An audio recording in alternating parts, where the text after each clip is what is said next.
Alright, you've watched Friday the 13th Part 3, hopefully. Let's go back to almost the ending. Chris had just put a rope around Jason's neck and pushed him off the second floor ledge of the barn. He comes down, he bounces, he snaps. She comes down, she opens the door, and there he is, still swinging in the breeze. But then Jason snaps up.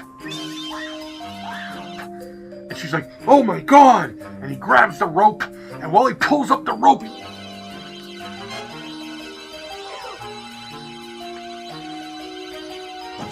reveals his scary face! What's up, creepers and geekers? Chris, the Atari Creep. How's everyone doing today? That is what I want to talk about today.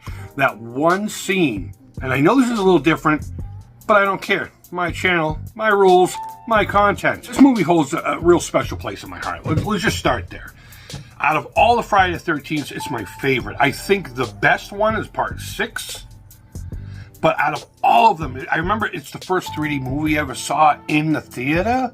It was the first slasher horror movie I actually anticipated coming to cable, like excited, going into the thing and going to the back and looking at the list of movies that were going to play that month, and they would put the days and times and everything underneath the title, but looking to see when it's finally going to be on. And I remember coming home one day, and it was at the end where Rick is thrown through the window, and she's like, ah, and he comes through the window, and the actual final girl fight begins officially.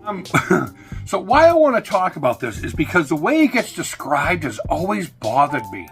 And I'm going to say in my heart 100% that the way most people describe it is wrong. And I actually heard from the man himself, Richard Brooker, and we'll get to that here in a little bit. It really bothered me that much that I actually reached out to him and had a discussion about this. So the thing I have an issue with, and I know it's just a movie, relax, we're not really, it's not really, I'm not losing sleep over this, it's just a movie. The way it's always described by anyone who's either reviewing it or giving a retrospective or whatever have you, is that Jason looks at Chris and reveals himself to her to say, hey, you remember me? When that is not correct as far as in the story, in the world where Jason and Chris really exist. Watch what happens with the physicality of it. He grabs the rope. The rope actually gets caught here, or here somewhere. And as he's lifting the rope, the mask comes up. He's like, ugh.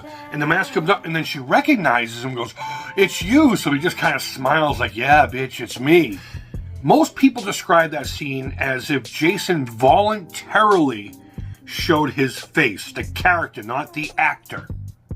When in reality, it was an accidental reveal to the character, and it was a, oh my God, for us, a reveal for us.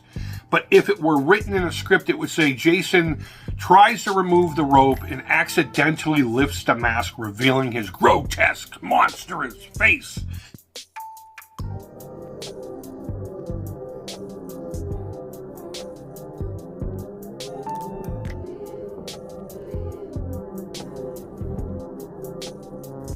And Chris was in shock, and, then whatever happened from there on. So that was, in my opinion, the big debate. No one has ever really, in my knowledge, ever actually debated it. So around 2004 or 5, somewhere in there, I was part of a lot of horror message boards, forums. I actually ran one myself. It was a prop builders one. And I was also part of a lot of Friday the 13th groups. Friday the 13th, Jason Voorhees is my favorite slasher monster.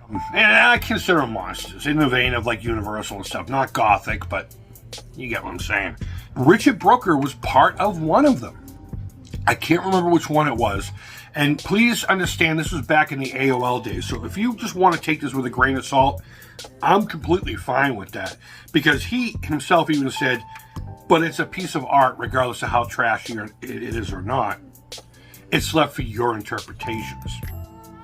But you're wrong if you think it was on purpose. In the story, not in the script. But yeah, he said no. He goes, I seem to remember the script saying something to the fact that the rope catches on the mask and accidentally reveals Jason's face.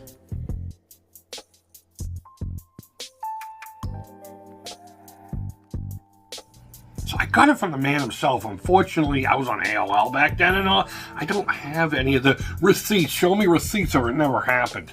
And again, that's fine if you don't want to believe it happened. But him and I talked actually for a good week back and forth. Not just about that one scene, but of course it was me gloating and gushing for the first day or so, of course, with the question and everything. But what a really nice guy. What a really nice guy. He told me a lot of really wacky stories of his days in the circus. I didn't know he was a producer. You know, he did a lot of things. You look up his I guess it would be IMDb, but I don't know if his extra stuff would be there. But he's done a lot of things in this world, and it was a sad loss when Richard Brooker did die. He is my favorite Jason of all of them. I think he just had that perfect mix of Hulk and like backwoods kind of, you know. He wasn't like an opposing like purpose. There were some characters where like they just look big just to look big, you know. And that Jason didn't look like that. The next guy, Ted White, was more brutal, but I think Jason in Part 3 had the best behavior for what I would think the character would be. I know that just went off the rails, but regardless, let me know in the comments what you think. Do you think as it was scripted that it was supposed to be on purpose? Or do you think as it was scripted that it was an accident while lifting up the rope? I would be very interested to hear what people say. And if maybe you thought one way or the other and this swayed you one way or the other, let me know. If you're one of those people who thought it was done on purpose in the script and maybe you changed, let me know. Either way, thumbs up, thumbs down, all that feedback is positive. Guys, thank you so much for watching. Wherever in the world you are, I hope you're doing well. Until next time, take care, creep it real, and bye-bye.